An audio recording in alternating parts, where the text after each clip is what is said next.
성부와 성자와 성령의 이름으로 아멘. 하늘에 계신 우리 아버지, 아버지의 이름이 거룩히 빛나시며 아버지의 나라가 오시며 아버지의 뜻이 하늘에서와 같이 땅에서도 이루어지소서. 오늘 저희에게 일용할 양식을 주시고 저희에게 잘못한 일을 저희가 용서하오니 저희 죄를 용서하시고 저희를 유혹에 빠지지 않게 하시고 악에서 구하소서. 아멘. 성부와 성자와 성령의 이름으로 아멘. 예, 오늘은 성목요일입니다. 예년 같았으면 지금쯤 교우중에 모여서 이제 성일 축성 미사를 오늘 봉헌할 텐데 어제 오후 2시에 거행했습니다. 코로나가 참 많은 걸 바꿔놓네요. 덕분에 이제 오늘 이 시간에 여러분들과 함께 오늘 영성 강의를 오전으로 땡겨서 이렇게 하고 있습니다. 오늘 강의는 했던 거예요. 저번에 몇 해 전에 본당에서 특강으로 한 건데 대부분이 못 들으신 걸 거고 기억하시는 분들은 계실 거예요.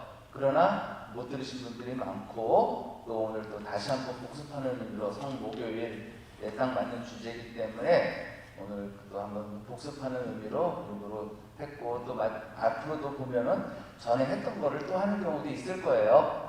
왜냐면 못 들으신 분들이 많기 때문에 또 이제 유튜브로도 나가기 때문에 그런 것들 뭐 하더라도 저거 했던 건데 라고 생각하지 마시고 다시 한번 복습한다 라고 생각하시면 좋을 것 같아요. 어차피 다 기억을 못할 테니까. 자, 오늘 만찬미사 때 복음은 이제 여러분들이 다 읽고 오셨으리라 믿고 시작하겠습니다. 네? 하나님께서 가장 좋아하시는 것은 덕목은 겸손입니다. 겸손은 자신을 낮추는 것이죠. 우리가 일반적으로 생각할 때 겸손의 정의는 많아요. 자신이 있는 그대로 보는 것이다 하지만 우리가 대부분 겸손이 뭡니까? 그러면 자신을 낮추는 겁니다. 이렇게 얘기합니다. 틀린 말 아니죠. 하나님은 자신을 낮추는 사람에게 한량없이 축복을 내려주십니다. 축복은 위에서 아래로 흐르는 거예요. 그러므로 자신을 낮출 줄 알고 자신을 가장 낮은 자리에 놓을 줄 아는 사람에게 축복을 부어주시는 거죠. 우리가 강복이라는 말을 쓰는데 강복이 뭐예요? 복을 내리기를 청해달라는 거거든요. 신부가 복을 주는 게 아니라 신부를 통해서 하나님께서 복을 내려달라고 청하는 거거든요. 내릴 강자예요. 자, 자신을 가장 낮은 성경에서 자신을 낮추는 모습은 세 가지로 나타납니다. 어떻게 나타나느냐? 첫째가 경배입니다. 경배란 하나님을 예배하는 거죠. 말 그대로. 경배의 어원이 무릎을 꿇는 거예요. 무릎을.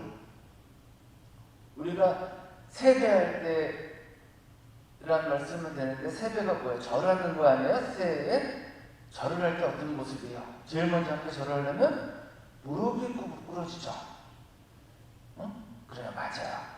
경배하는 자세는 무릎을 꿇는 자세입니다.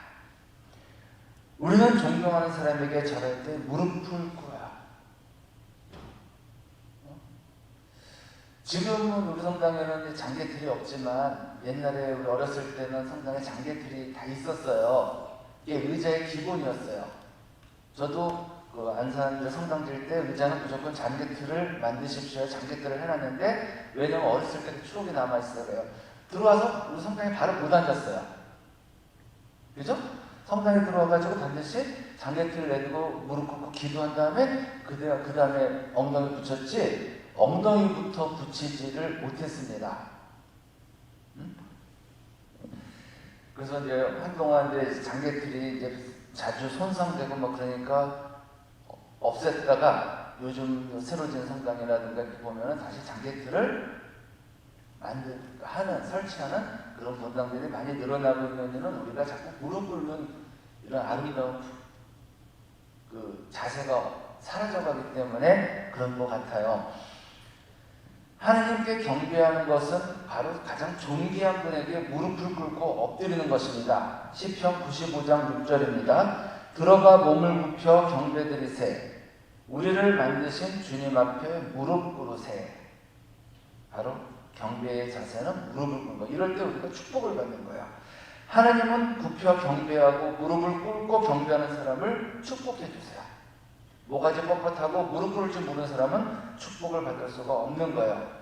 하나님께서 소중하게 사용하셨고 또 잴 수 없는 축복을 부어주신 사람들은 한결같이 하나님을 경배하는 사람들이었습니다. 하나님의 축복은 겸손하게 경배하는 사람들에게 내려오는 거야. 줄면 주고 말면 마셔. 이렇게 뻣뻣한 사람들한테는 절대로 축복이 내려줄 수 없어요. 둘째, 언제 우리가 무릎을 꿇느냐? 기도할 때입니다. 무릎을 꿇고 기도하는 자세를 머릿속에 그려보세요. 지금 무릎 꿇으면 안 되죠. 관절 나가죠. 아파가지고 지금은 안 되지만 머릿속에 떠올려보세요. 다니엘은 하느님을 경배하는 사람인 동시에 무릎을 꿇고 기도하는 사람이었습니다. 다니엘 6장 11절 말씀입니다. 다니엘은 임금이 그 문서에 서명하였다는 것을 알고 자기 집으로 갔다. 그의 집 옥상방 창문은 예루살렘 쪽으로 나 있었다. 그는 이전에도 늘 그러하였듯이 하루에 3번 무릎을 꿇고 자기의 하나님께 기도하고 감사를 드렸다. 자, 문서에 서명하였다는데 이 문서는 어떤 문서냐? 임금, 이방인 임금에게 임금 아닌 다른 무엇에게도 절하면 죽인다는 거예요. 이거는 다니엘의 적들이 다니엘을 죽이기 위해서, 모함하기 위해서, 죽이기 위해서 임금을 꼬신 거예요. 다니엘은 어떤 일이 있어도 쟤는 기도하래야. 그러니까 임금 아닌 누구에게 무릎을 꿇으면 죽인다는 법을 만들어서 저놈을 죽이자라고 지금 죽인 거예요. 여기 중요한 게 있잖아요. 이전에도 늘 그러하였듯이. 그러니까 다니엘은 죽을 각오하고 무릎 꿇고 기도한 거야. 이렇게만 보면 모르지만 앞의 내용을 보면은 다니엘은 지금 죽을 각오를 하고 죽든지 말든지 나는 상관없다. 난 내가 하던 대로 하나님께 무릎 꿇고 기도하겠다. 이 뜻인 거야. 이 세 줄이.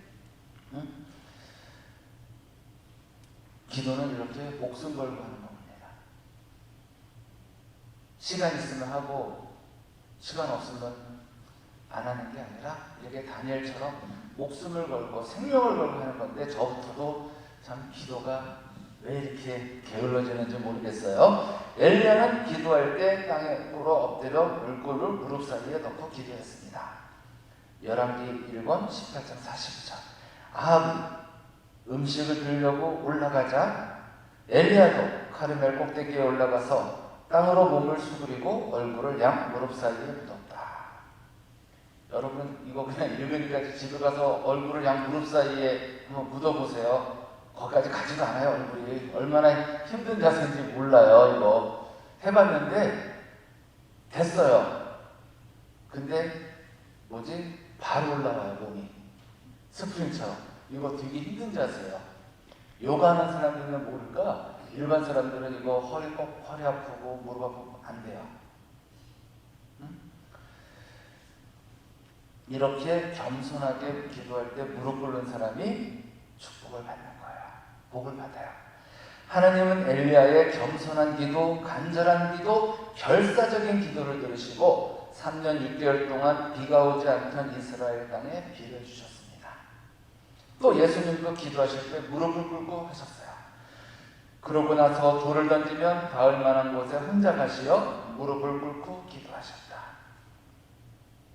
여러분들이 지금은 보기 힘든데 우리 어렸을 때 보면은 수혜점이나 이런 데 가서 액자 같은 거 파는 데 가보면은 예수님이 널찍한 바위에 이렇게 앞에 앉아서 기도하는 모습 보셨을 거예요. 액자 같은 거 보셨을 거예요. 표구점 같은 데서 기억나시죠? 그때도 예수님은 기도하고 무릎 꿇고 계셨어요. 그걸 작가가 그렸겠지만 어떻게 그렸을까? 무릎을 꿇고 기도하셨다는 이 성경 말씀을 묵상하면서 그런 장면을 그린 거죠. 그리고 우리 어렸을 때 또 버스 타다 보면은 버스 기사 위에 아저씨 위에 뭐라고 해서 어떤 소녀가 막 무릎 꿇고 기도하면서 아빠가 잘 돌아오라는 의미로 오늘도 무사히 이런 글. 이렇게 무릎 꿇고 기도할 때 하느님은 우리에게 축복을 내려주십니다. 왜? 겸손한 자세니까. 비밀은 무릎을 꿇는 것에 있습니다. 하느님께서는 무릎을 꿇고 기도하는 사람들을 위해 축복을 내려주십니다. 능력과 은총을 부어주세요. 경배가 생명이요 기도가 생명입니다. 자, 셋째, 언제 또 우리가 무릎을 꿇을까? 바로 섬길 때입니다. 섬길 때. 섬기기 위해서는 무릎을 꿇어야 돼요. 우리가 그런 걸 많이 들어요. 섬기는 삶을 살자. 섬기는 봉사자가 되겠습니다. 뭘 어떻게 섬길 건데요? 구체적으로 이걸 얘기해 준 사람이 없어요.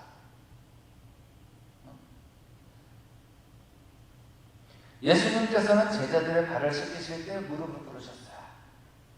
오늘 복음을 읽으면 제자들의 발을 씻겨주세요. 그런데 무릎을 꿇었다는 소리는 구절은 없어요. 근데 그 당시에 한번 잘 보셔요. 분명히 대하의 물을 받았을 텐데 발을 씻기려면 어떻게 해야 될까요? 우리 어렸을 때 지금처럼 세면대 없을 때 분명히 제일 먼저 무릎을 꿇고 자신을 낮춰야만이 제자들의 발을 씻기실 수가 있죠. 그러니까 이 말은 먼저 무릎을 꿇었다는 게 전제가 됩니다. 무릎을 꿇지 않고 발을 씻길 수가 없어요. 예수님의 권위는 섬김에 있었던 거예요. 예수님의 권위 바로 수건에 있었습니다. 대하고 허리에 수건을 두르시라는 구절이 나오는데 예수님은 칼을 쓰지 않고 수건을 사용하셨습니다. 수건. 자, 식탁에서 일어나시어 겉옷을 벗으시고 수건을 들어 허리에 두르셨다. 그리고 대하에 물을 부어 제자들의 발을 씻어주시고 허리에 두르신 수건으로 닦기 시작하셨다. 여러분들은 예수님을 생각하면 뭐가 떠오르는지 모르겠지만 저는 떠오르는 것이 대표적으로 두 가지가 있는데 바로 십자가죠. 첫 번째는 누가 뭐래도 십자가예요. 믿지 않는 사람들도 예수님 그러면 십자가가 생각이 나요. 그리고 다음이 저는 수건이 떠오릅니다. 십자가가 순종의 징표라면 수건은 섬김의 징표예요. 그래서 각 성당들이 무슨 일을 행사를 하고 나면 꼭 여러분들에게 기념품으로 뭘 줍니까? 수건을 주는 거예요. 왜? 서로의 발을 씻고 닦아주라고. 즉 섬기라고. 이런 오묘한 뜻이 있습니다. 그래서 제가 한번 우리 어르신들한테 봉사자들한테 수건을 제 얼굴을 박아서 줬죠? 저를 섬기라고. 저를 섬기라고 이렇게 얼굴을 수건에 박아줬는데 집에 가서 걸레를 쓴다는 소문이 있어요. 자, 예수님의 리더십의 절정은 수건에 있습니다. 예수님께서는 무릎을 꿇고 아버지 하나님을 경배하시고 무릎을 꿇고 기도하시고 무릎을 꿇고 섬기셨어요. 예수님께서는 이 땅에 오신 가장 중요한 이유를 섬김에 두셨습니다. 사실 사람의 아들은 섬김을 받으러 온 것이 아니라 섬기러 왔고 또 많은 이들의 몸값으로 자기 목숨을 바치러 갔다. 마르코복음 10장 45절. 이건 애우셔요. 마르코복음 10장 45절은 애우셔야 됩니다. 시작. 사실 사람의 아들은 섬김을 받으러 온 것이 아니라 섬기러 왔고 또 많은 이들의 몸값으로 자기 목숨을 바치러 갔다.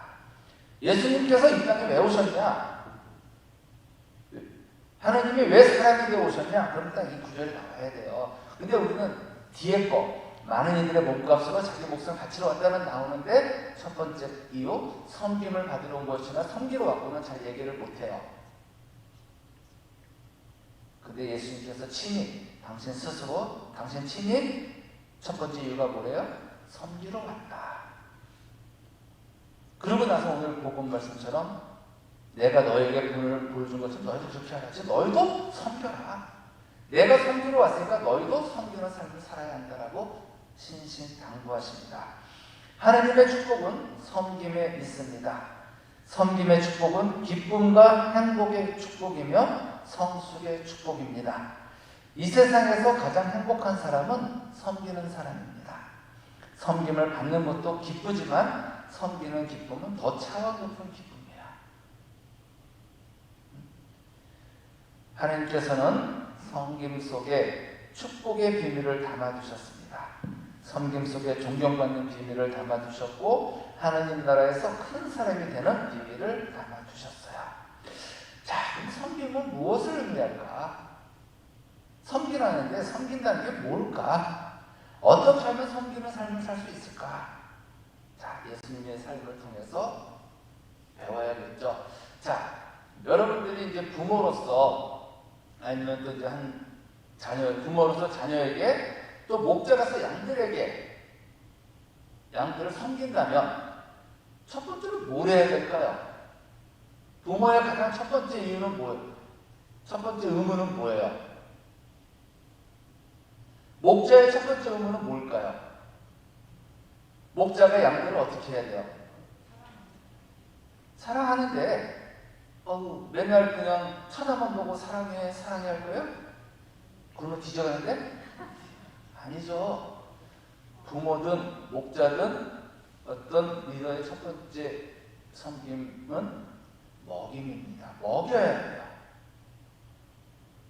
우리가 아빠들이, 이제 요새 아빠라서 죄송한데, 가장의 첫 번째 의무는 가족을 먹여 살리는 거예요. 사랑한다고 맨날 집에서 얼굴만 파먹고 살 거예요? 아니죠. 오늘도 지금도 직장에서 가족들을 먹여 살리기 위해서 엄청나게 애를 쓰고 있어요. 또 목자도 마찬가지로 양들을 사랑한다면 양들을 살찌워야 돼요. 그런데 양들을 살찌우려면 어떻게 해야 돼요? 잘 먹여야죠. 자, 섬김은 먹임이에요. 먹이는 겁니다. 예수님은 착한 목자이셔요. 착한 목자가 하는 일은 양들에게 기름진 풀을 먹이는 겁니다. 예수님께서 부활하신 후에 베드로를 만나서 부탁하신 것이 바로 내 양들을 돌보아라는 것이죠. 요한복음 21장 15절 말씀입니다. 그들이 아침을 먹은 다음에 예수님께서 시몬 베드로에게 물으셨다. 요한의 아들 시몬아, 너는 이들이 나를 사랑하는 것보다 더 나를 사랑하느냐? 베드로가 예 주님, 제가 주님을 사랑하는 줄을 주님께서 아십니다 하고 대답하자 예수님께서 그에게 말씀하셨다. 내 어린 양들을 돌보아라. 내 어린 양들을 돌본다는 게 뭘까? 잘 먹여라 하죠. 양이 건강하기 위해서는 잘 먹어야 합니다. 좋은 풀을 먹어야 돼요. 우리의 건강을 결정하는 것은 일단 먹는 거죠. 먹지 못하는 사람은 건강하지 못한 사람이에요. 무엇을 먹고 마시느냐가 건강을 결정합니다. 식생활이 건강을 결정하는 것이죠. 양은 독초를 먹으면 병이 들지만 좋은 풀을 먹으면 건강해집니다. 또한 먹을 때 자라나는 거예요. 먹을 때 힘을 얻고 만족하게 되며 여유가 생깁니다. 인생에서 가장 기본적이면서도 중요한 것은 먹는 거예요. 그래서 우리가 인간의 가장 기본이 뭐냐 하면 의식주라고 하는데 의가 아니에요. 식이 먼저예요. 옷이 먼저가 아니라 식이 먼저예요.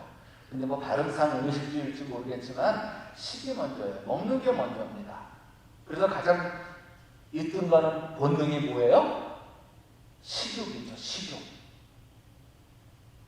어떤 욕구보다 우선하는 욕구가 식욕이에요. 왜? 먹는 게 중요합니다. 그리고 뭐라 그래요? 먹고 살려고 한다 그러잖아. 내가 이 짓을 왜 하냐?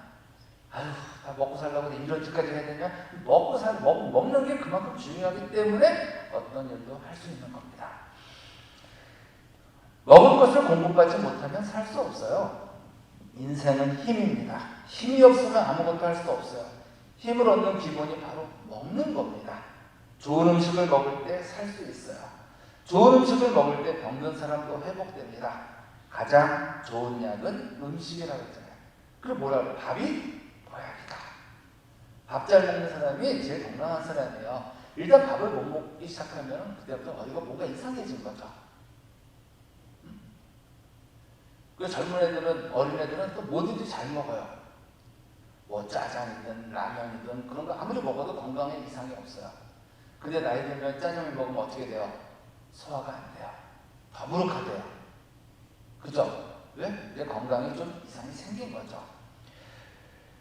그래서 가장 좋은 약은 음식이라는 거. 그래서 예수님께서는 생명의 빵으로 오셨어요. 우리나라와 달리 그쪽 나라는 뭐가 주식이에요? 빵이 주식이죠. 예수님께서 태어나신 곳 베들레헴은 빵집이라는 뜻이에요. 빵집. 그러니까 오늘날로 하면 예수님은 파리바게뜨나 뚜르주레로 오신 거예요. 뚜르주레.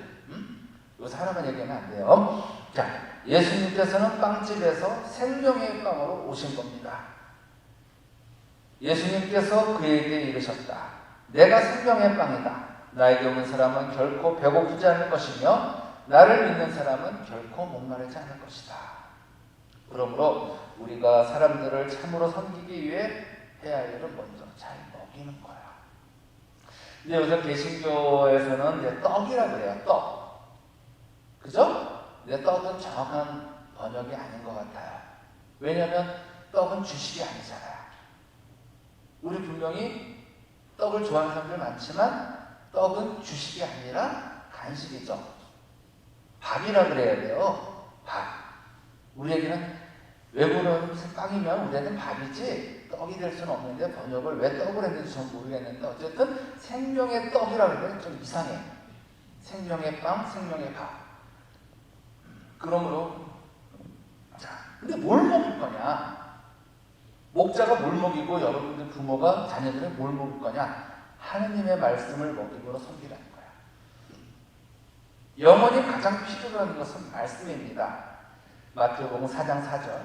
사람은 빵으로만 사는 것이 아니라 하느님의 입에서 나오는 모든 말씀으로 살 수 있습니다. 말씀만이 우리의 영혼을 삽니다. 말씀은 우리의 영혼을 치료하며 건강하게 합니다. 영혼을 소생시키고 회복시키는 거죠. 수많은 사람들이 예수님 곁을 떠날 때 예수님께서 제자들에게 물으셨어요. 너희도 떠나고 싶으냐? 그때 베드로가 뭐라 그래요? 주님, 저희가 누구에게 가겠습니까? 주님께는 영원한 생명의 말씀이 있습니다. 목자의 말씀의 가치를 아는 목자만이 말씀을 먹이는 거예요. 여러분들도 자녀들에게 뭘 먹이는지 한번 잘 돌아보세요. 과연 자녀들에게 지금까지 살면서 말씀을 먹인 적이 있는지. 신부는 기껏해야 일주일에 한 번밖에 못 먹여요. 아이들한테. 왜? 그것도 나와야 먹이지 나오지도 않으면 그것도 못 먹이지만 엄마들은 또 아빠들 부모들은 자녀를 매일 볼 수 있잖아요. 뭘 먹이냐는 거죠. 핸드폰은 뒀다가 너 지금 어디야? 학원 안 가? 이런 데 쓰지 마시고 아침마다 그날 좋은 메일 기사에서 한 구절에 대해서 보내주세요. 오늘 주님께서 너와 함께 계실 엄마는 빛다. 아빠는 빛다. 이렇게. 그래서 애들이 그거 귀찮아할 수도 있어요. 근데 그러다가 한번 안 보내보세요. 애들이 엄마 오늘 왜 안 보냈어? 이렇게 물어봐요. 남편한테 보내보세요. 귀찮은 것도 그 말씀으로 자기가 하루를 또 지낸다는 생각이 든든함이 들어요. 근데 우리는 그저 떡볶이, 순대, 햄버거 이런 것만 먹여서 애가 육적으로는 찔지 모르겠지만 지금 영적으로는 애들이 완전 영양실조예요. 왜 이스라엘이 유다인들이 강하냐? 그들은 부모가 자신한테 밥 먹기 전부터 성경 말씀을 가르쳐요. 말씀을 먹여요. 쉐마 이스라엘, 이스라엘을 들어라 하면서 아버지가 식탁에서 가르치고 그래서 그걸 밥상머리 교육이라고 그러죠. 그리고 엄마가 잠자리에서 아이들한테 들려줘요. 이걸 베갯머리 교육이라고 해요.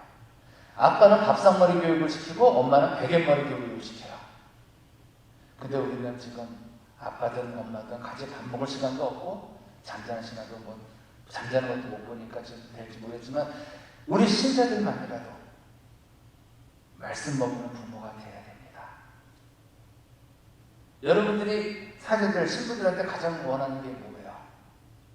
사실 말씀을 먹여주는 거잖아요. 좋은 말씀 아니에요?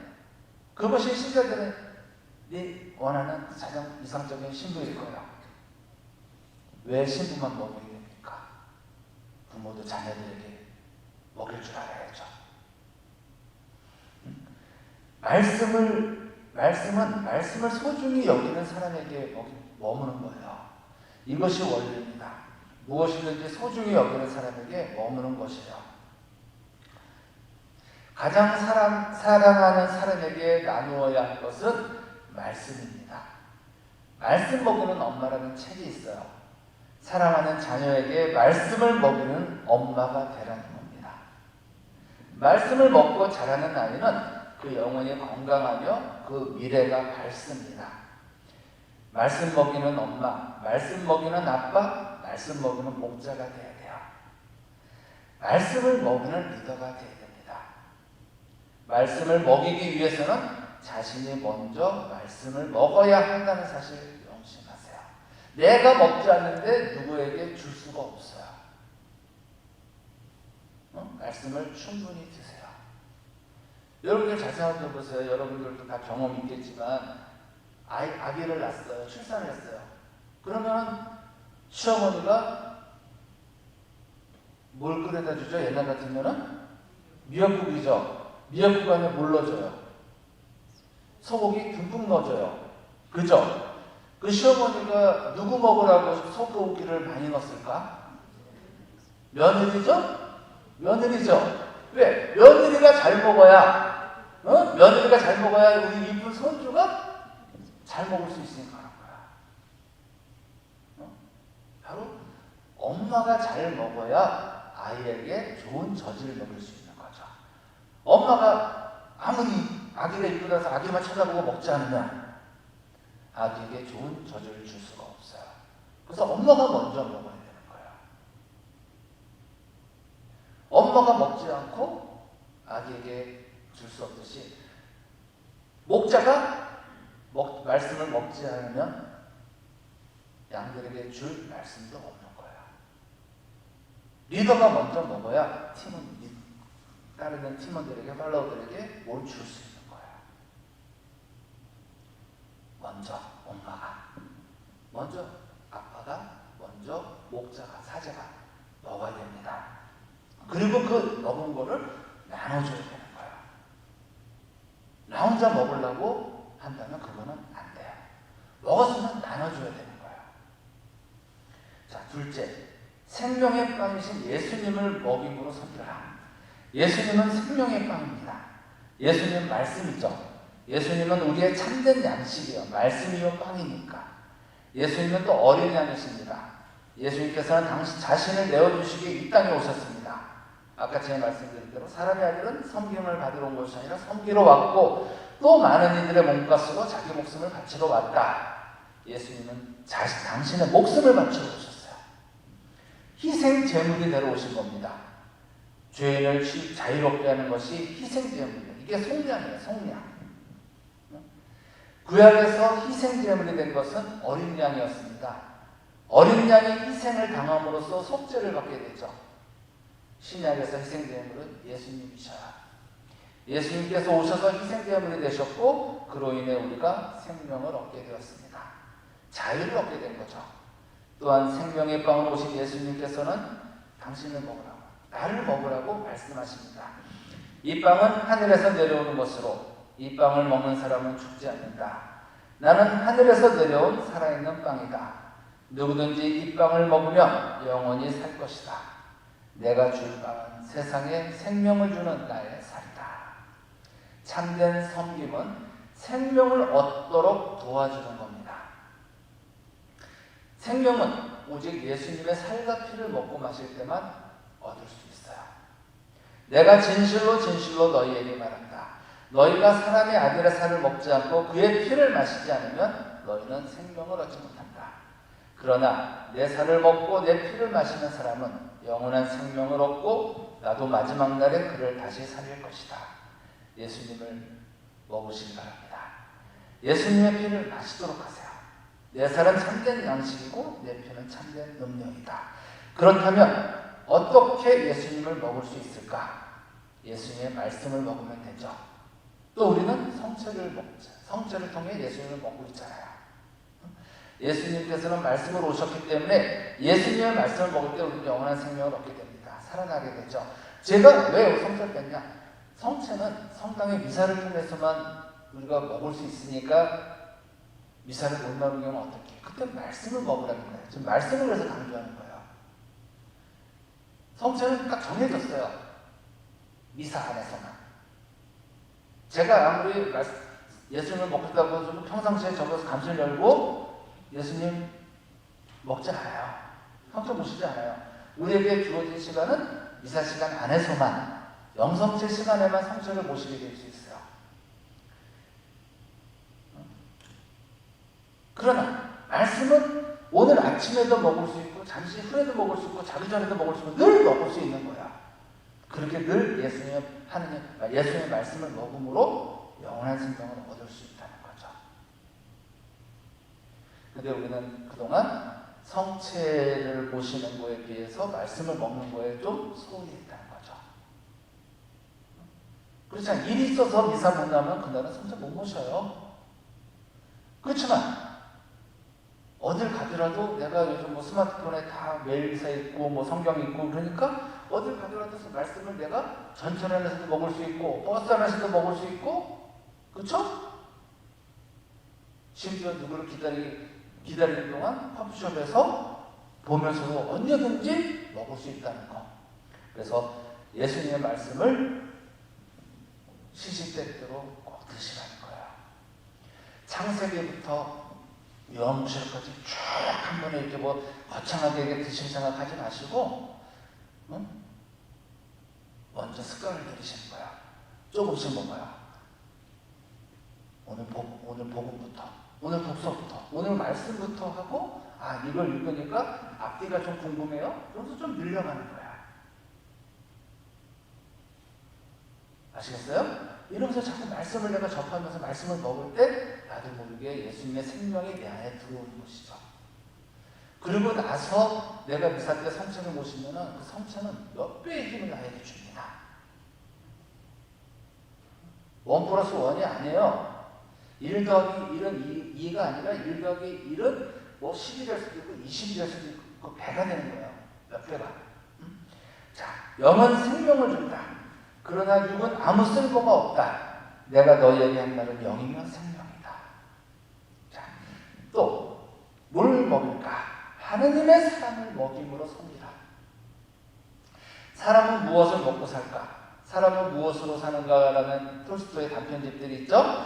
단편집이 있죠. 사람은 거기 내용들이 뭐 구리장의 말에 들으면 뭐 해서 뭐 많이 여러 가지가 있지만은 톨스토이가 말하고 싶은 것은 사람은 사랑을 먹고 산다요. 맞아요. 사람은 사랑을 먹고 삽니다. 사람을 살리는 것이 사랑이에요. 이 두 글자는 너무 닮았어요. 그죠? 받침 하나 차이예요. 사랑, 사랑. 이거 말 잘못하면 거의 헷갈리게 들려요. 그죠?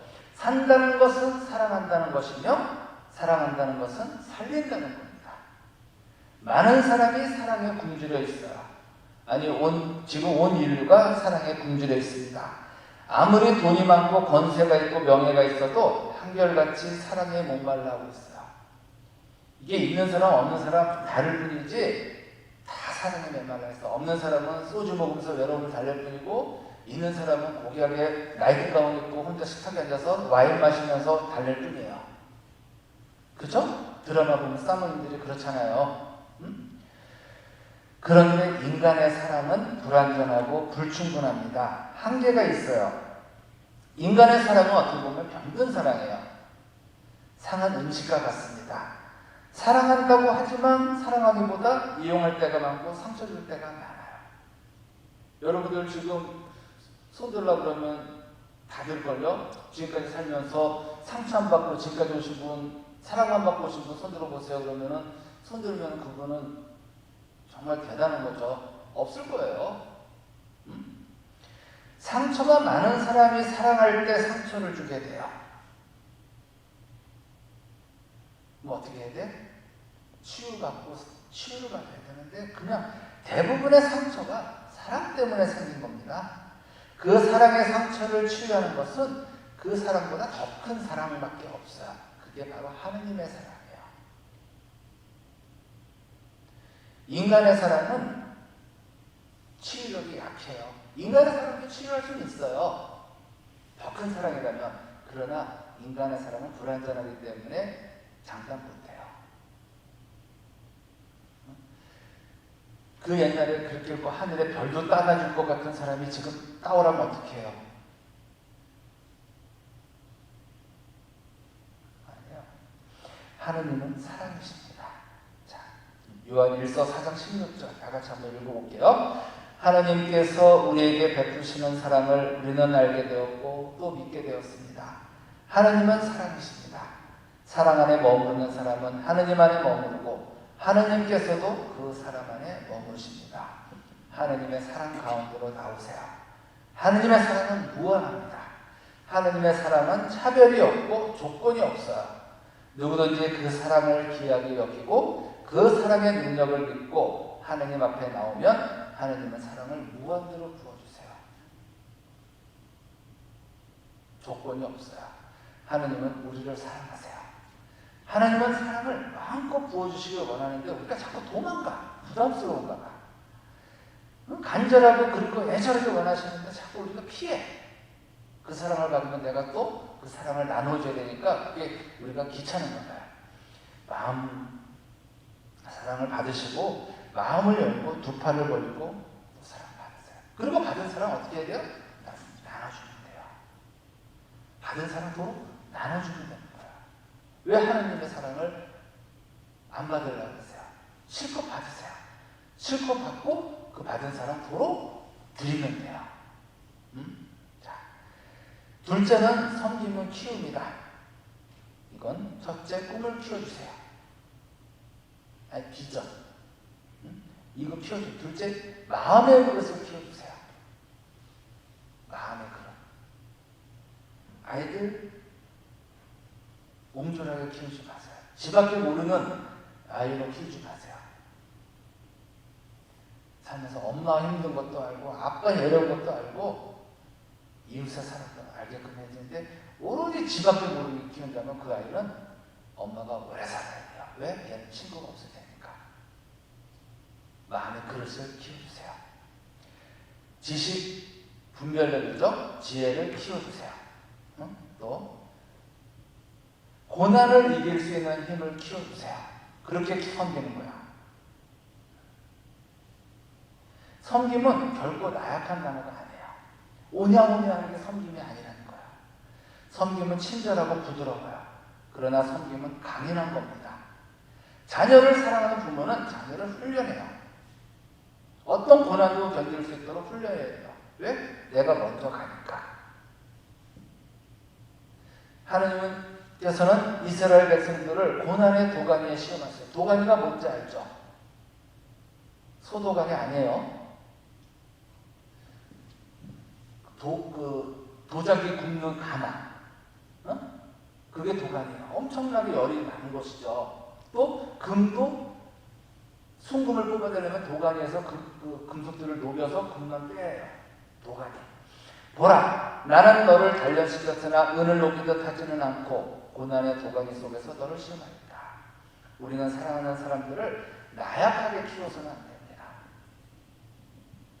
예수님께서는 제자들을 결코 나약하게 키우지 않으셨어요. 그들이 당할 고난을 아셨고 예수님 또한 친히 고난을 통과하셨어요. 훌륭한 인물은 고난을 통해 강력해집니다. 도가니 속에 들어갔다 나온 그릇이 빛을 발하는 것처럼 고난을 통과한 인물이 빛을 발합니다. 도가니에 들어가지 않은 도자 그릇도 빛이 나요. 그런데 떨어지면 바로 깨져요. 강하지 않아. 겉으로 보기엔 차이가 없지만 강도의 차이가 있는 거야. 가장 강력한 힘은 고난을 통과한 힘입니다. 고난을 거치고 또 거치면서 살아있는 사람들은 강한 사람들이에요. 우리를 쓰러뜨리지 못하는 것은 우리를 강하게 만듭니다. 하나님을 의지할 때 결코 우리를 쓰러뜨리지 못해요. 왜냐하면 우리를 붙잡고 계시는 분이 하나님이시기 때문이죠. 저는 가끔 요즘 청년들 문제를 생각해 보는데, 과연 청년들이 부모 세대, 할아버지 할머니 세대보다 더 힘든 시기를 거쳐갔을까요? 아무리 생각해도 그건 아니잖아요.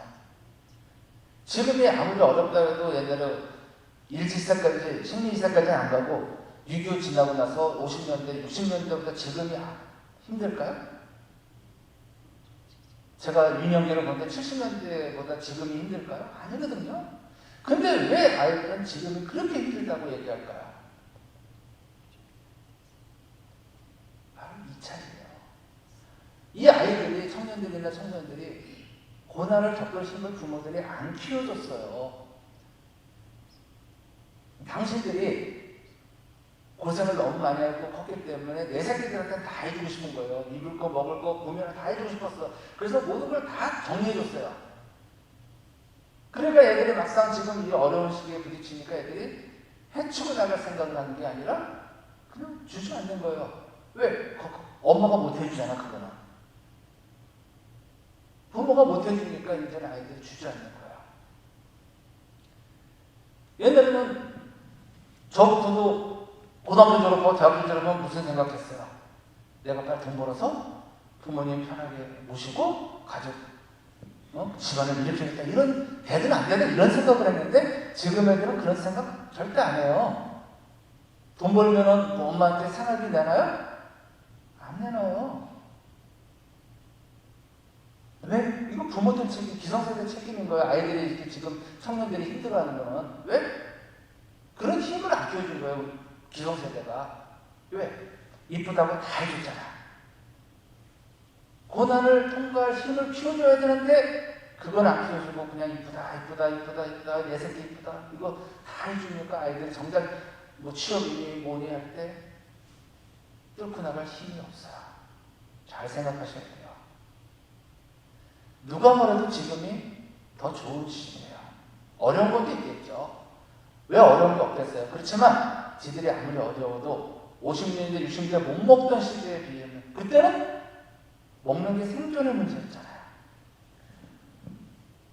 60대 이상의 어른들한테 물어봐요. 부모님이 제일 원망스러웠을 때가 언제입니까? 아이씨, 배고파 죽겠는데 먹을 거 없는데 부모가 제일 원망스러웠어요. 그래요. 지금 아이들에게 물어봐요. 언제 엄마가 제일 싫냐? 아, 자꾸 먹기 싫은데 자꾸 먹으라고. 달라요. 시대가 달라졌어요. 먹을 거 안 줘서 부모가 미웠던 세대 분들하고 먹기 싫은데 자꾸 먹으라고 입에 넣는 부모하고 다른 거예요. 그만큼 지금 아이들은 감사함도 없을 뿐더러 고난을 통과할 힘이 없는 거. 근데 이 고난을 통과할 힘을 누가 키워줘야 돼? 부모들이 키워줘야 되는데 이제 와서는 너무 늦은 감이 있나요? 아니에요. 지금이라도 청소년 아이들에게 그런 의식부터 심어준다면 되는 거예요. 지금 며칠 전에도 뉴스 봤어요. 아직도 30대가 부모한테 의지하며 산대요. 캥거루죠? 30대면 부모를 모실 세대죠. 모실 나이죠. 부모에게 용돈 주고 부모를 모셨는데 그 나이에도 부모에게 의지해. 물론 뭐 섭섭하게 들릴 수도 있겠지만 그건 시대의 탓도 있지만 혹시 내가 우리 아이에게 고난을 뚫고 나갈 힘을 키워주지는 못한 건 아닌지 반성해야 돼. 우리는 그런 노래를 듣고 자랐잖아요. 해치고 나아가리라. 그 상록선가? 저들의 푸르는 솔잎을 보라면서 해치고 나아가리라. 지금 아이들은 앞으로도 큰 고난 많이 만날 거예요.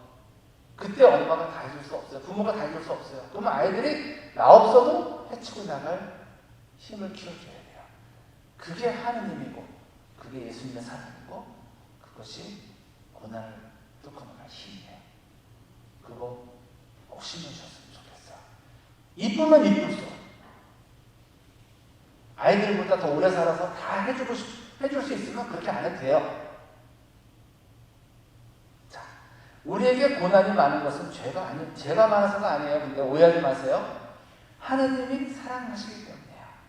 우리는 고난을 통해 깨끗해지고 부드러워집니다. 내가 고난을 만났을 때 겸손해지는 거예요. 그리고 내가 또 이렇게 나약하지. 그래서 주님께 무릎 꿇고 기도할 수 있는 거예요. 고난이 없다면 기도도 안 하는 사람 많아요. 어떤 분이 그러더라고요. 주님은 나 기도하게 하시려고 나를 이렇게 힘들게 하시는 것 같아요. 살만하면 하나 주시고 하늘만 하면 하나 주시고. 맞아요. 제가 고난이 없으면 절대로 저 기도 안 했을 거예요 라고 말씀하시는 분을 봤어요. 고난을 통해 깊어지고 유연해지면서 적응력이 탁월해집니다. 고난을 통해 애율내공한 사람이 됩니다. 이런 사람이 우리 자녀가 될 수 있도록 부모님들 기도하면서 잘 키워주세요. 자, 오늘 중요한 겁니다. 먹임, 키움, 그리고 세 번째 섬김은 씻습니다. 씻겨주는 거예요. 예수님께서는 무릎을 꿇고 제자들의 발을 씻겨주셨어요. 예수님의 섬김은 제자들의 발을 씻겨주심으로 절정에 이르렀어요. 그렇죠? 자, 오늘 복음이에요. 식탁에서 일어나시어 겉옷을 벗으시고 수건을 들어 허리에 두르셨다. 그리고 대야에 물을 부어 제자들의 발을 씻어주시고 허리에 두르신 수건으로 닦기 시작하셨다. 그 당시 발을 씻기는 일은 가장 낮은 종이 하는 일이었어요. 종들도 급이 있는데 최고 밑에 종. 예수님은 가장 낮은 종이 되신 겁니다. 그러나 사람들은 한결같이 높은 자리에 올라서기를 원하죠. 권력을 갖고 싶어하고 발을 내어놓고 씻김받는 자리를 원합니다. 그런데 예수님께서는 가장 낮은 자리에서 가장 낮은 자가 되어 발을 씻겨주신 거예요. 마르코복음 10장에서 제자들은 서로 높은 자리를 차지하기 위해 싸우고 있었어요. 이 앞에가 싸우는 거예요. 오른쪽에 왼쪽에 기억나시죠? 싸우는 거, 잘 싸움하고 있는 거예요. 으뜸이 권세를 얻어 세도를 부리고 싶어 했어요. 으뜸이 되고 싶었고 칼을 쥐고 휘두르기를 원했어요. 그러나 예수님께서는 으뜸이 되기를 원하면 섬기라고 말씀하십니다. 참으로 으뜸이 되기를 원하면 칼을 내려놔라. 그리고 수건을 붙잡으라고 말씀하시는 거예요. 예수님께서는 칼을 쓰는 자는 칼로 망하는 것을 아셨죠. 그래서 제자들에게 칼 대신 영원히 승리할 수 있는 것을 손에 쥐어 주신 겁니다. 그것이 바로 수건이에요. 제자들의 발을 씻겨주신 후 서로 발을 씻겨주라고 명하셨습니다. 내가 너희에게 한 것처럼 너희도 하고 내가 본을 보여준 것이다. 그리고 말씀하십니다. 예수님처럼 똑같이 수건으로 사람들의 발을 씻겨주는 섬기는 삶을 살 때 복을 받을 거라고. 내가 진실로 진실로 너희에게 말한다. 종은 주인보다 높지 않고 파견된 이는 파견한 이보다 높지 않다. 이것을 알고 그대로 실천하면 너희는 행복하다. 칼을 쓰는 자가 복이 있는 것이 아닙니다. 수건으로 사람들을 섬기는 자가 복이 있어요. 발을 씻겨주는 자, 섬기는 자가 복이 있습니다. 자, 첫째, 예수님은 더러운 것을 씻겨주심으로 섬겼다. 더러운 것. 예수님은 제자들의 더러운 것을 씻어주셨어요. 더러운 것을 씻겨주는 것은 용서입니다. 섬김은 용서예요. 그렇죠? 더러운 걸 씻어줬어요. 다른 사람이 더러운 것을. 그게 바로 용서예요. 섬김과 용서는 여기서 같은 말이 되는 거야. 다른 사람의 더러운 죄를 씻겨주는 것이 섬김이에요. 사랑의 법칙은 주는 것과 용서하는 데 있습니다. 예수님께서는 이 땅에 용서하시기에 오셨어요. 예수님께서는 제자들의 발을 씻겨주실 때 곧 자신을 팔아넘길 유다의 발도 씻어주셨죠? 야, 너는 일단 나 배신대를 놓냐? 저리 가. 아니에요. 씻어주셨어요. 또한 자신을 3번이나 부인할 베드로의 발도 씻겨주셨어요. 예수님의 섬김은 차별이 없는 섬김이었어요. 자, 둘째. 예수님은 더러운 것을 대신 씻겨주심으로 섬겼다. 대신이란 말이 똑같은 말인데 거기에 대신이란 말이 들어갔어요. 대신. 자신의 더러운 것을 닦는 것이 회개예요. 여러분들 우리가 성찰하고 고해성사 보면서 자신의 죄를 씻죠? 그게 회개예요. 그럼 다른 사람의 더러운 것을 닦아주는 게 섬김이에요. 나의 더러운 것을 닦는 것은 회개고 다른 사람의 더러운 것을 닦아주는 것은 섬김이다. 섬김의 극치는 다른 사람의 죄를 대신 책임지는 거야. 이게 바로 예수님의 십자가 사랑이에요. 그것은 사랑의 극치입니다. 예수님께서는 우리의 죄를 대신 짊어지심으로써 저주를 받으셨어요. 우리의 죄를 대신 깨끗하게 하시기 위해 십자가를 지셨습니다. 예수님께서는 우리의 무거운 짐을 대신 짊어지시기 위해 십자가에서 형벌을 받으신 거예요. 여기서 강조되는 단어가 대신이라는 단어입니다. 예수님께서 희생제물로 오신 것은 우리를 대신해서 속죄의 제물이 되시기 위함입니다. 이것이 대속이에요. 대속신앙. 대신 속죄 제물이 되신 거예요. 이게 우리 부모님들을 사랑하고 뭐가 달라요? 우리 누가 잘못했으면은 제가 잘못했으니까 우리 아이 용서해 주고 제가 대신 깜빵에 가겠습니다 라고 어떤 부모님들은 얘기하잖아요.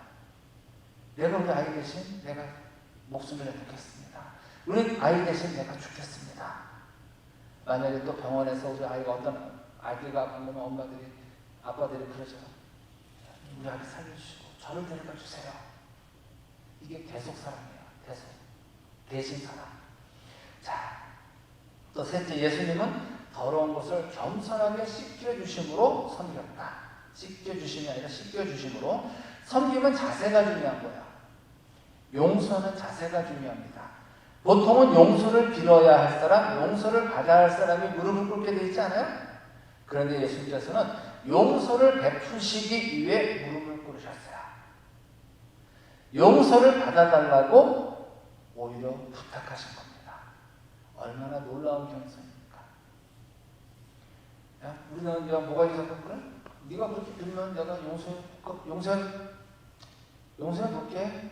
용서할 마음을 가져볼게 하고 이게 정상이에요. 근데 무릎 꿇고 내가 용서할 테니 제발 내 용서를 받아라. 자, 당신의 이웃 사람들의 모든 연약함과 결점에 대하여 자기 자신을 낮추고 겸손한 태도를 취하라. 그들의 과실을 덮어주고 그들의 좋은 점은 사랑하고 그들의 미덕을 격려하고 그들의 부족한 것을 도와주고 그들의 번영을 기뻐하고 그들의 빈곤을 동정하며 그들의 우호를 받아들이고 그들의 불친절을 묵과하고 그들의 악의를 용서하고 종들의 종이 되라. 그리고 스스로를 낮추어서 가장 낮은 사람들을 위한 가장 낮은 직무를 수행하라. 이를 위한 노후에 경건하고 거룩한 생활의 초대에 이런 말이 있네요. 하나님께서는 겸손한 사람에게 은혜를 베푸십니다. 그리고 겸손히 섬기는 사람에게 상을 주세요. 겸손은 향기롭습니다. 겸손은 복을 받는 그릇입니다. 겸손은 하느님의 눈길이 머무르는 마음이에요. 그래서 모세도 다 겸손해서 하나님께서 축복을 주신 거예요. 하나님은 겸손한 사람을 찾으십니다. 겸손한 자세만 보아도 그 눈을 떼지 못하세요. 하나님은 겸손한 사람에게 넘치는 은혜를 베풀어 주시죠. 자, 야고보서 4장 6절 말씀입니다. 그러나 하나님께서는 더 큰 은총을 베푸십니다. 그래서 성경은 이렇게 말합니다. 하나님께서는 교만한 자들을 대적하시고 겸손한 이들에게 은총을 베푸신다. 자, 섬김은 영적 훈련의 열매예요. 섬김은 저절로 되지 않습니다. 저나 여러분들이나 저절로 되는 거 없어요. 쉬운 일 아니에요. 어떤 면에서 우리는 다른 사람의 발을 씻기라는 예수님의 말씀보다 복음을 위하여 부모나 집이나 논밭을 버리라는 말씀이 더 편할 수도 있어요. 영웅적인 헌신보다 지속적이고 성실한 섬김이 더욱 어렵습니다. 우리 이제 좀 최영업 신부님 우리 계시지만 김대건 신부님은 1년도 안 돼서 잡혀서 돌아가신 성인 되셨잖아요. 근데 최영업 신부님은 11년간이나 삼천리 팔도 다 돌아다니면서 바위에서 주무시고 이런 데도 아직 성인 못 되셨어요. 응? 그렇죠? 근데 우리 김대건 신부님의 그 죽음도 뜻깊지만 저는 개인적으로 최양원 신부님의 이런 삶, 11년 동안 그 오직까지 가다주면서 우리 조선인 신자들을 섬기는 삶, 이게 더 힘들지 않을까? 응? 왜? 지속적이어야 되잖아. 언제 끝날지도 몰라요. 응? 그래서 섬김은 김대건 신부님을 내리는 거 아니에요. 이런 삶도 중요하지만 우리는 지금 이런 시대에 살고 있지 않단 말이에요. 누가 나 예수님 믿는다고 죽여주질 않아요. 그죠? 그러면 지금은 저는 개인적으로 최양원 신부님의 삶이 우리에게 지금 필요한 거예요. 왜? 순교, 이런 피를 흘리는 적세 순교, 피의 순교가 지금 어려운 시대다 보니까 이제는 땀의 순교, 최양원 신부님이 흘린 땀을 본받아서 이렇게 섬기는 삶을 우리 삶 안에 지금 들여놓아야 돼요. 자, 그러면서 섬김의 영적 훈련은 어떤 것이 있을까? 작은 섬김을 훈련하세요. 작은 섬김. 뭐 큰 섬김은 영광스럽죠. 아까 제가 말한 김대건 씨처럼 이렇게 목숨 걸고 하는 섬김도 중요하지만 이렇게 되기 위해서는 작은 섬김이 바탕이 돼야 되는 거예요. 작은 섬김 어렵습니다. 왜? 누가 알아주질 않아요. 작은 섬김이 잘 드러나지 않기에 작은 섬김을 실천하는 것이 더 힘이 듭니다. 순교보다 더 힘든 것이 작은 섬김이에요. 저는 개인적으로 이제 이런 말씀 드려서 좀 뭐한데, 신학교 7년 동안 칠판을 닦았어요. 칠판 당번이 있던 게 아니에요. 매 수업 끝나면 담배 피러 가야 되는데 저는 칠판을 닦았어요. 내가 이건 졸업할 때까지 한다. 근데 중간중간에 그만둘 뻔이 몇 번 있었어요. 왜? 누가 알아줘야지. 당연한 건 줄 알고. 그럼에도 불구하고 그 유혹을 넘기고 끝까지 부재 때까지도, 부재 때는 칠판 쓰는 일이 많지 않지만 이렇게 칠판을 닦는 걸 통해서 섬김의 훈련을 했다고 생각해요. 여러분들도 그런 게 있을 거예요. 작은 것들이. 그래, 칠판 닦는 거 그렇게 그거 대단한 거 아니거든요. 누가 닦을 사람 없으면 당번 정하면 돼요. 그래서 저는 아침 일찍 와서 칠판 그 교수 신부님들 기분 좋으라고 물로 딱 한번 얼려놓고 밑에 불 들어오는 데 딱 닦고 이렇게 했는데, 그러다 보니까 언제부턴가 그걸 보면 내가 기분이 좋아져요. 내가. 왜냐하면 그래서 제 자리는 항상 교탁 제일 앞이었어요. 7년 동안. 그 자리는 다른 친구들이 넘보질 않아요. 왜? 교수님은 침대를 맞아야 되니까. 거기서 그냥 침대를 맞아야 되니까. 그래서 그때 많이 피부가 안 좋아졌는데, 어쨌든 순교보다 더 힘든 것이 작은 섬김이에요. 그러나 예수님은 작은 섬김에 관심이 많았습니다. 작은 충성, 작은 자를 섬기는 것, 작은 일에 성실한 것, 관심이 많으세요. 그래서 작은 일을 섬기는 것이 곧 내게 한 것이라고 말씀하시죠. 그때 임금이 대답할 것이다. 내가 진실로 너희에게 말한다. 너희가 이 가장 작은 일을 가운데 한 사람에게 해주지 않은 것이 바로 나에게 해주지 않은 것이다. 응? 이런 거. 그리고 네가 작은 일에 성실했으니 큰 일을 맡기겠다. 작은 일에 성실한 사람이 참으로 성실한 사람입니다. 작은 일은 작은 일이지만 작은 일에 성실한 것은 큰 일이에요. 응? 우리 아이들이 뭐라 그러면 그거 뭐 별것도 아니고 몇 푼이나 된다고. 근데요, 우리가 아는 그 부자들 있잖아요. 부자들은 그 몇 푼을 중요하게 생각했어요. 몇 푼을 중요하게 생각해가지고 그렇게 부자가 됐는데, 이 몇 푼을 무시하는 사람은 부자가 될 수 없다고 해요. 대부분이 이제 우리나라 빌 게이츠라든가 우리나라 갑부들 있잖아요. 갑부들의 공통된 말이 그거예요. 그 작은 거, 몇 푼을 소중하게 생각하는 거. 근데 꼭 없는 사람들이 그 몇 푼이나 된다고 내가 한 방만 터져봐. 절대로 한 방 안 터지고 한 방 터져도 그 사람들은 곧 망한다고 해요. 왜? 몇 푼을 무시해서. 작은 걸 무시하면 그렇게 돼요. 마더 데레사도 작은 일의 중요성에 대해 가르쳐 줍니다. 나는 큰 일을 하지 않습니다. 나는 작은 일을 큰 사랑으로 합니다. 자, 그리고 작은 섬김을 했으면 이제 은밀한 섬김. 드러난 섬김보다 드러나지 않는 섬김을 하라는 것이죠. 하느님은 은밀한 섬김에 더 큰 상을 준비하세요. 내가 자선을 베풀 때에는 오른손이 하는 일을 왼손이 모르게 하여라. 그렇게 하여 내 자선을 숨겨두어라. 그러면 숨은 일도 보시는 내 아버지께서 너에게 갚아주실 것이다. 은밀한 섬김을 위해서는 하느님을 유일한 청중으로 모셔야 합니다. 남들이 몰라도 하느님은 나를 보신다. 하느님은 내 말을 들어주신다. 청중이라고 관계이죠. 우리 삶 가운데 청중은 누구입니까? 그리스도인은 유일한 청중이신 하느님 앞에서 사는 사람이에요. 은밀히 섬기는 이들의 가장 큰 상은 하느님과의 눈맞춤이에요. 다른 사람은 나를 못 봐도 하느님은 나를 보신다.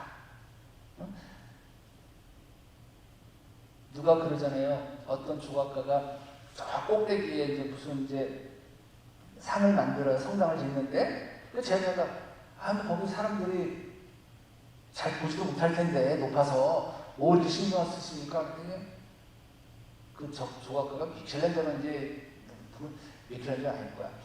누군지 모르겠지만 한마디 했어요. 내가 알고 하느님이 보시지 않냐?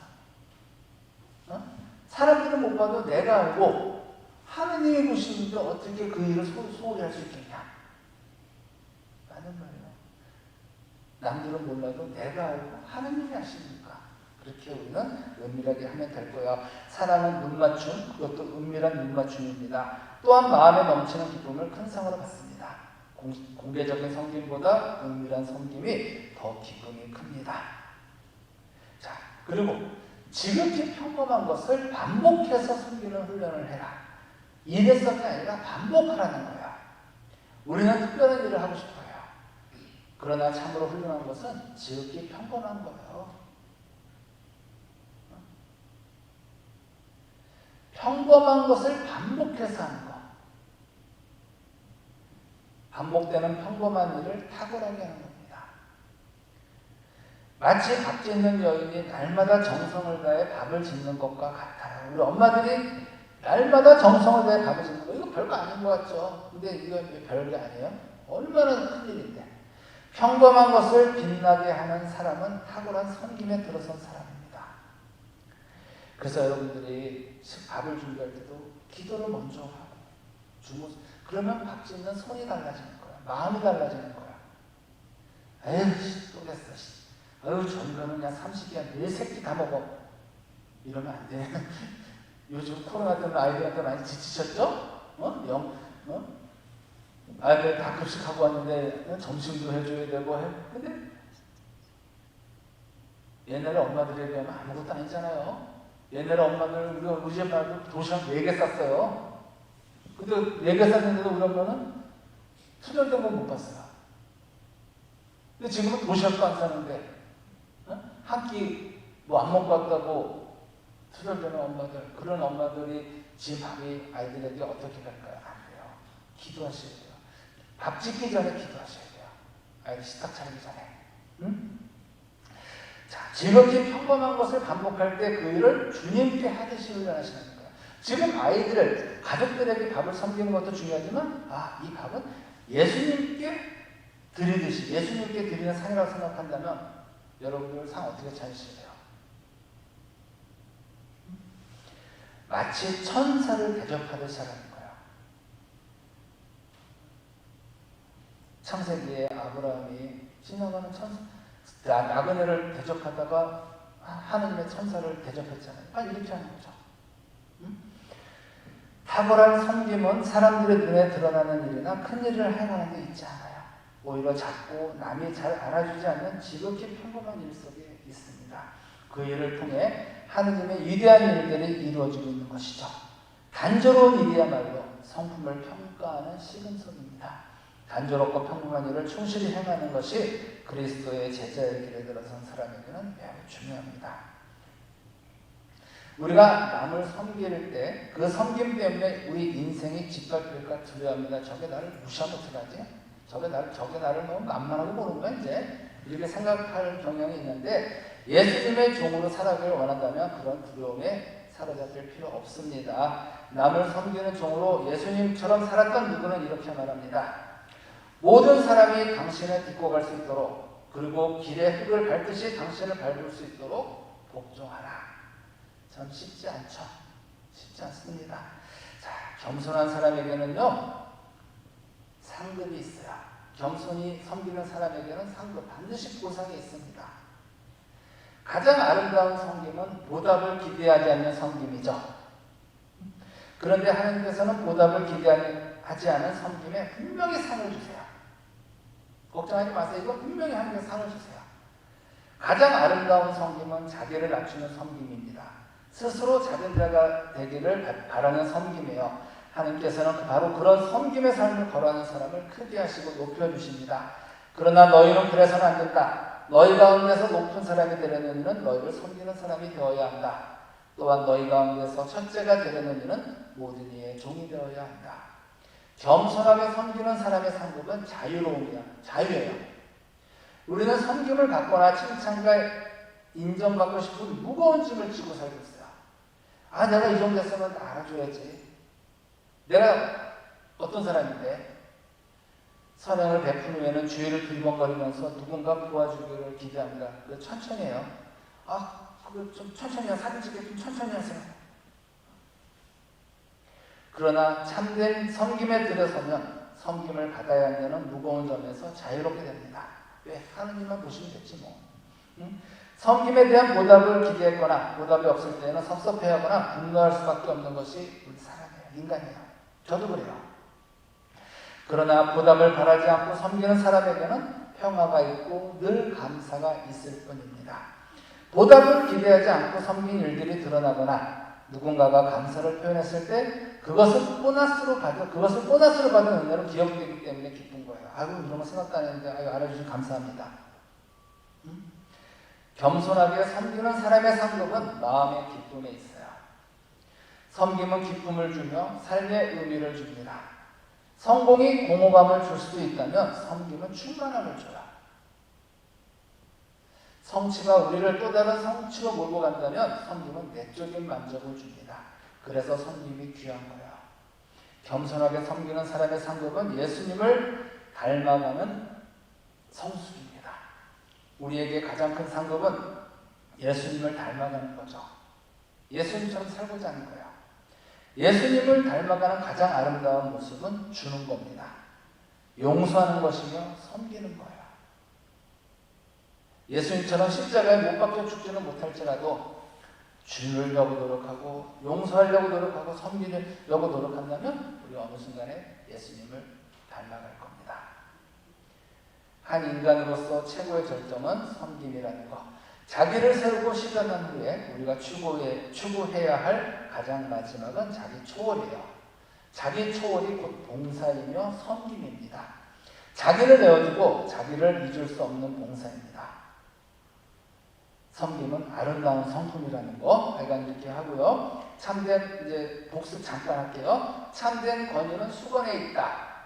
섬김에 있다는 거죠. 먹여주는 섬김, 키워주는 섬김, 씻겨주는 섬김에 있다는 거.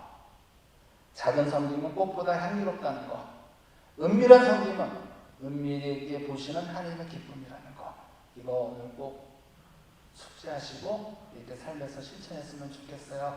오늘부터 할 수 있는 거, 자녀들에게 말씀을 먹이는 부모가 되보라는 거. 아이들이 이런 거 왜 보내 하더라도 읽지 않아도 보내보세요. 그러면서 일단 그걸 보내기 위해서 누가 먹게 돼요? 내가 뭐 일단 먹잖아요. 보내기 위해서 내가 쳐야 되잖아. 그럼 그 치면서 내가 그 말씀을 외워보세요. 내가 먹어. 그리고 아이들에게 뭐 여러 가지 꿈도 키워주고 다 키워주는데 고난을 이길 수 있는 힘도 한번 키워주고, 셋째, 다른 사람을 용서하면서 씻겨주는 섬김을 또 해보시라는 거.